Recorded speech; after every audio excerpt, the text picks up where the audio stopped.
and welcome back to Wake Up with Dr. Cheryl for Wealth Transformation. I'm Dr. Cheryl Shire, PhD in Financial Management and Business Administration, and I'm a minister. I'm an author, entrepreneur, and speaker. Our mission is, with purposeful passion and lighthearted joy, we want to educate the audience for changing the unconscious mindset and heartfelt attitude, relationship, and behavior with currency and wealth to heal the core and past programming towards the freedom that you deserve and apply spiritual principles to your wealth. This is the second part of the two-part discussion with Nicholas Zaldastani. And again, welcome, Nicholas. Nicholas is known for his startup success rate. Nicholas Zaldastani focuses on entrepreneurship and organizations that positively impact the world.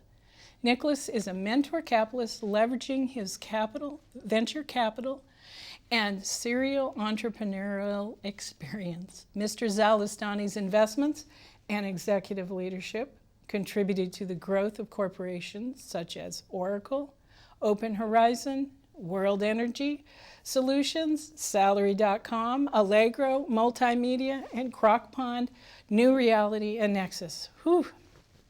In addition, Mr. Zaldastani's operational leadership, his 11 years as a venture capitalist brought solid returns to his investors.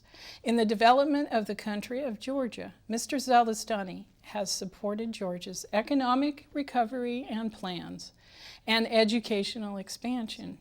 Mr. Zaldastani received his MBA from Harvard University School of Business, a French diploma from the University of Paris, and a Bachelor of Science degree from Duke University. He was a team member receiving the CLIO International Award for Advertising. Mr. Zaldastani lives in San Francisco, California. Oh, it's interesting you say that word try, because I have said that to so many people just the way you just said it, and yet I use it. So what is happening is I actually do think about one thing, and that is when I was, I think, 7 or 8, my father used to come into my room every night and he'd say, "What did you learn today?" Sweet. And you know, he wasn't there every night because he ran retail stores and he was not often home by the time I'd go to sleep. But so he was there for you. He was there for me. And you know, he made a great deal of fuss about making sure I made the effort more than the achievement. Yeah. And I think that that's something, and I wish there was a better word for try, because sometimes there's try harder type of stuff, through campaigns like that. It does have that negativity that you talk about. But I think that what's really important, coming back to what I was saying, is one of the acknowledgement of what happened today, the smoothness and so forth, but then tomorrow when you go out to resolve that or fix that or do it better, being comfortable with it, the fact that at the end of the night, it's probably going to be another inspection. You know, is it smooth again? And probably it might not be. Now, there's some nights it's very, very smooth, and there's nights it's very, very rough. And it's a dancing act, and this comes to the adventure of life. Yes, and that's what, you know, that's true. And that's what's really, I mean, once you start to recognize that, to your point, you're able to go through with things much easier. And you know, we always hear about plan A, plan Bs, whatever. At the end of the day, there's only one plan. That's what we're experiencing. Exactly, in the here and now, or for that day. And however, you know, for me, I use my faith factor, because I know that no matter what challenges, maybe it's because I've been through so many challenges in my life, I know that there's something better that's unfolding. Yeah. As far as the growth that I'm doing, is that I know that I'm becoming a better person. I know that there's a better outcome through all the sand or the rub or whatever you want to call it, the challenges. There is a better outcome, and I'm going to be a better person by it. Well, I think that, you know, I would completely agree with you, because a lot of that ability for me to do is my religious beliefs, and that I'm able to just absolutely sit back and say, you know what, it's just the ride. It's the way it's going, and to let go, because, you know, that's the way it works. That's the way I've found works best. I mean, when I try to jam that round peg in the square hole or vice versa, oh my gosh, just doesn't work. And so when doors open, they open. When doors close, they close.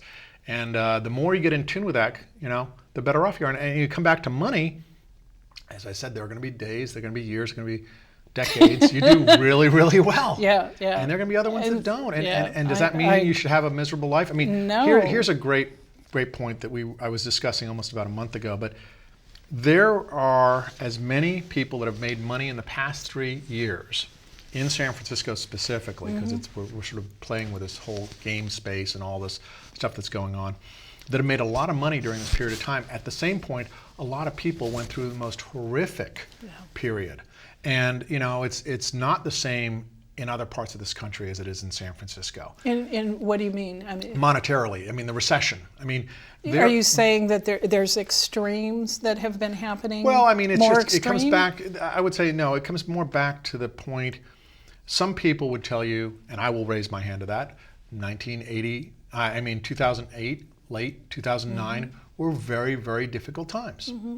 But there are a whole host of people in this town that were in companies that today are now public companies that did really, really well at the same period. And so where I'm going in this is that I do think we have economic changes. In other words, we have the macro view. We have the big recession, depression, growth years and so forth. We can look at it from the big perspective. But if we look at it at the very macro level, to the individual, there are individuals that have made just as much money, as I was starting to say, in this period of the last 3 years as there have been people that haven't. And I think it's their time. I mean, exactly. It's the ebbs That's and what I want flow. to make a point. It's their time. And I think to compare it, just because some people had a tough time during the last 3 years and some people did really well, it shouldn't be the ones that didn't do well or should be jealous of the ones that did, or the vice versa won't happen. But it is more just knowing that it's the time. It's the way things are working, and to stay fluid is so important. To really letting, in my mind, the whole monetary system work. Now, explain what you mean by fluid. I'm just trying to clarify that maybe for the viewers. Sure. To me, being fluid is when you just let go. You're making that effort, and you're allowing for a huge opportunity to happen by not getting tensed up, by just letting every moment, everything that happens, just letting it go. Nothing's getting clogged up. It's just flowing nicely. Okay. And to me, that's great fluidity. It's when people are just really so mentally and emotionally and spiritually, all of it, letting it flow. And not fighting it. Not exactly. That's exactly right. And that's, I think, a great challenge. We all have that. I mean, definitely. Every day, the sand is made up of that. Yes, and that's why, for me, it's so important to, the first thing I do in the morning is I give gratitude. We need to be thankful for the small stuff before we can really appreciate the big stuff. Yeah. So, whatever, worth that you put on that, that's how I start my day. Yeah. I'm grateful that my bank account is overflowing, no matter what level it's at. Yeah. Or that it is. It is so important. As a venture capitalist and investor in startup companies and the builder of startup companies and being a mentor capitalist, all these things, I only get involved with companies that are going to really make a difference in this world. And you mean from more of a humanitarian and moralistic point of view? Or well, yes, I would say that they tie to things. I'm not talking nonprofits only. I have my own nonprofits, but it's really companies that are going to make a significant improvement on our lives, on our well-being. And so, one of the companies I'm involved with, it's actually all about taking 20 minutes out of your day and resting and getting off the grid and getting off the cell phone, getting off the texting, and putting yourself into a nice, quiet state, whether you do it in the morning like you do. And at night. Or at night. Morning and night. Great. I think it's really important because I think that what you're doing is you're allowing yourself to digest all this wonderful information we're getting every day and letting it decompress and just allowing yourself to rest. That is a key. Absolutely. It's totally a key that we do that every day.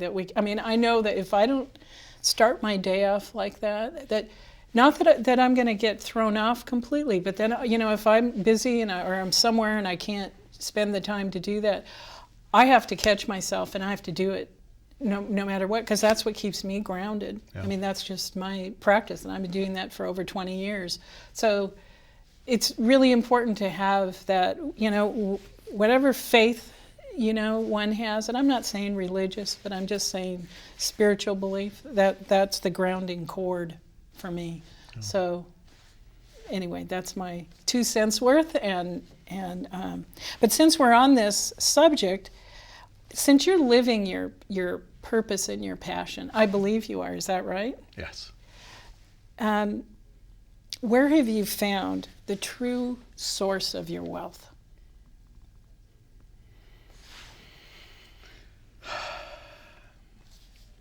I breathe because wealth for me is so closely aligned with happiness. And it has nothing to do with the number and the number of zeros and all that good stuff. It has to do with, are you doing the things that you want to do in your life? And specifically, I have 2 children. And my beautiful, son, by the way. I've seen pictures of them. One just turned 17 yesterday, and the other one turned 15 about a month ago. Want to talk about wealth. It is their ability and their ability to go out into the world and do something beyond what I did, and to give them every opportunity to do that, to make sure that they are curious, make sure that they are have the education they need, make sure they have the curiosity.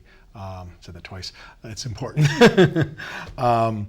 Making sure that there's good communication between them, and then of course with myself. And so the key to me is, wealth to me is what you're accruing that might not be in the bank account. And that's an interesting, what you're accruing. Are you saying kind of the bank of the love bank in like your family? What are you saying? I'm just want to be very clear on what you're saying. It's great clarification. I call it the life bank. Life bank. Okay. It's everything that we feel are assets that we really want. For different people, it's different things.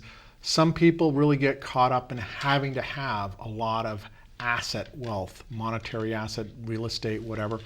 I don't look at them and go, oh, that's wrong or right. I have a different view on it, but it's what one believes is really important. It comes back to, if they feel smooth in doing that, that's wonderful. I have seen people that have had tens of millions, hundreds of millions of dollars go from that to giving it completely away practically, and recognizing their life is meant to do something different. Yes, and I think in some of my interrelationships that I know of very wealthy men, that's also a way, there's an emptiness inside that has happened. And one in particular, he's just after that buck, multi millions, probably a billionaire.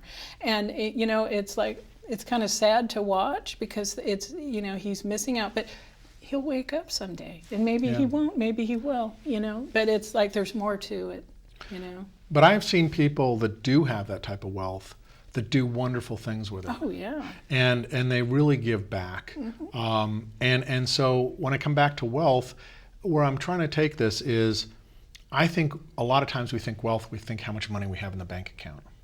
And what I'm just introducing here in this conversation is the fact that to me, that wealth in the bank account is as important as you feel it should be. Absolutely. And then it's the other parts that you have to define also. So it comes back to, having the goal, and feeling really good about the goal you're setting for yourself, and checking in with yourself once in a while. And if you got a spouse or you have a girlfriend, boyfriend, that you've got someone, a good friend that you're exchanging that knowledge with, you're really learning about how well you're staying on track with that. It's going to change. I mean, I feel like my life has changed about 180 degrees. It hasn't, but it feels like a gigantic shift, just if it shifts a little bit, because bottom line, you need to allow it to do that. It is very, very important. This is the whole fluid thing. Let go. You can't always grab everything that's around, and keep that in mind when it comes to wealth building. Your definition or my definition of wealth should evolve. We should know more. Yeah, absolutely. Our thinking as a teenager, a 20-year-old, a 30-year-old is very different than our thinking when we're later on, and everybody goes through a different avenue. Everybody goes through a different road to get there, and that experience. I mean, I would love to go back and change everything that I didn't feel I did right and make it better. But then I don't know if coming back to that Pearl story. No, I mean, we can't do that. We just have to go forward. That's right. And like I know that I've had to forgive myself for making some unconscious choices with money, which at the time I didn't think so. I mean, I've had some losses, and I trusted somebody that I shouldn't have, but I wasn't listening. I wasn't listening to my inner guidance. I actually was probably looking at the buck. I saw that at the end I saw that, oh yeah, that's where, and I didn't listen. So I know it's an evolution. It's evolving. So your wealth, your source of wealth is, I know, your children, and your spiritual beliefs. Very important. So to fall back on that, like if someday, something happens that, one of your clients or something fell through, or it's not as much, how do you handle that? Besides screaming and yelling, no. It's. And I know I'm putting you on the spot. No. I think it's an important question, because this happens to us a lot. I mean, what's the figures I've heard? I don't want to misquote, but we are, so many of us in this country are 1 or 2 paychecks away from losing everything, and yet we seem to survive. And how do we survive in that? Because I think innately we have this knowledge that there's checks and balances, and at the end of the day, there's so many things you can't. There's if things aren't working in a certain direction, we make adjustments, and that's just part of it. If you don't, you break. Yeah, but I think we normally self-adjust pretty easily. I mean, it's for Americans, and I think the human race in general adjusts fairly well. We hate change in some ways. I mean, that's the craziness. Everybody says, I don't like change. I don't like change. But you know what? There's nothing more consistent than change. That's for sure. Whether you like it or not. Yeah. So it's like, why fight it? That's coming back to being fluid. I mean, that's my attitude. Yeah. Maybe it's because I've had so many challenges, and I've chosen to get to that mentality, or that thinking process is like, you have to. Yeah. I don't want to break. I don't want to have a mental breakdown. I don't want to have an emotional breakdown, a physical breakdown. Yeah. So it's like, learn what you can and keep going. Change is consistent. That's one thing you can count on. Absolutely. I mean, it's sometimes it's the only thing you can count on, depending on what the subject is. So what's the conversation that you have with yourself and others about you thinking about wealth and success?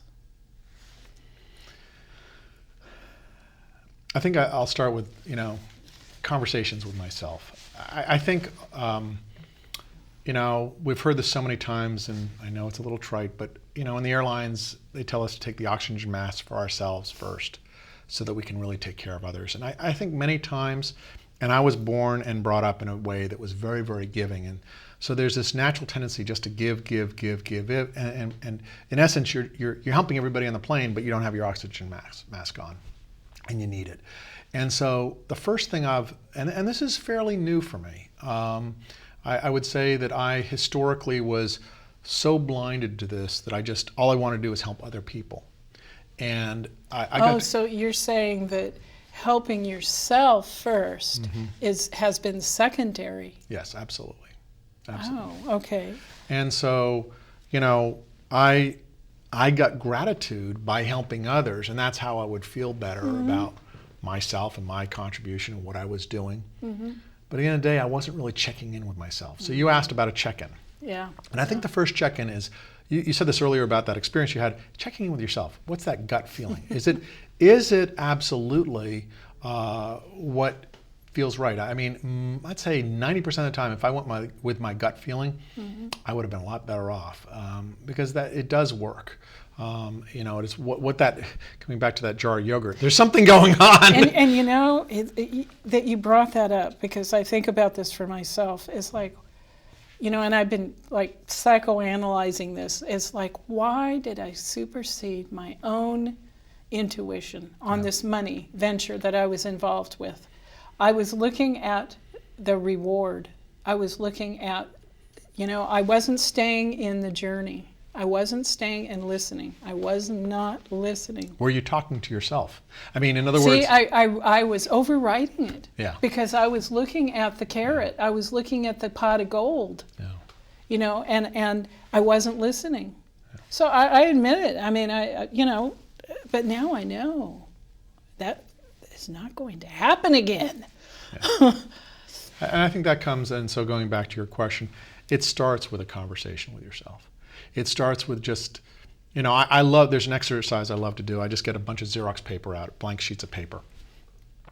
And I would put things that I really want to think about, ideas that I want out of my head, out of my subconscious, out of my conscious brain, and just put those as headlines. Pick up a pen. This is not on the computer. Yeah, yeah. It's much better by hand. And just start writing and not even think about what you're writing. Let it flow. Wow. That's let a it wonderful go, exercise. and just let it go. And just keep on writing, keep on writing. It takes 5 pages, 10 pages, whatever it takes. When you're finished addressing that, when you've exhausted that topic, you stop. If you have energy, you go back to the next topic, whatever it is. Leave it alone. Come back 24 hours later at least and look at what you wrote. Circle the stuff that really is effective, that really came out of your own self. You say, I resonate with that. Okay, that was important. And don't get wrapped up in what you didn't like that you wrote. Right. We often do It's that. an It's like exercise. we It's not criticize ourselves before we applaud each other. It's or not applaud a ourselves. judgment or Exactly. criticizing. It's a fluid exercise. Exactly. And so you let it out, and don't get wrapped up in what you don't like. Get wrapped up in what you like. And see that you want to be known. What problem are you trying to solve in this world? What are the things you're going after? What are your goals? And that is something I think we don't do enough of. We don't I mean, have to asking about asking what the ourselves, goals. coming back to Yeah. what we do. Get Yeah. that sheet of paper out and write all the things you Yeah. want. Yeah. Because, you know, often it's more than just making money. It's how we're going to make the money. It's basically in what types of things are we going to sacrifice to make the money. That's a big so one. what are the problems we really want to solve in our life? And how are we going to solve them? You know, what are we willing to sacrifice? What are we not willing to sacrifice? Yeah. And so having a problem and solution for us, and a personal one, is very critical. And then the implementation team is yourself. How are you going to do it? What is it going to take you to make that happen? So if I know who you are and who you have to be able to solve this problem and solution. And then the implementation plan. What do you need? What resources do you need to make it happen? And it's not just money. Most importantly, it's the people you surround yourself with. Absolutely. So if you've now defined a PSI squared statement for yourself, you're going to surround yourself with people that are going to help you make that PSI squared statement happen. Thank you so much, Nick. This has been a plethora of information. I appreciate you being here so much, and thank you. You're welcome. Our tip for today, when you are overpaid or receive too much change at the store, don't forget to give it back to the cashier. If you don't give it back, their cash drawer will be short and your karma bank will be out of balance. I will leave you with this. There is no class so pitiably wretched as that which possesses money and nothing else. That was by Andrew Carnegie. He was a Scottish-American immigrant and was a leader in the industrial steel industry in the 19th century. A tycoon and a very generous philanthropist, he wrote the book called The Gospel of Wealth. If God would have wanted us to live in a permissive society, he would have given us 10 suggestions and not 10 commandments. And that was by Zig Ziglar. He is a great motivational speaker and mentor and has given enormous value to the power of positive thinking. On life's journey, faith is nourishment. Virtuous deeds are a shelter. Wisdom is the light by day, and right mindfulness is the protection by night. If a man lives a pure life, nothing can destroy him. By Buddha. We gain strength and courage and confidence by each experience in which we really stop to look. Fear in the face. We must do that which we think we cannot. By Eleanor Roosevelt. So think and be happy, be grateful, and eat healthy. Good nutrition feeds the mind. Don't forget, feed your spirituality with unconditional love and share your abundance and wealth with others. Bye for now, until the next time.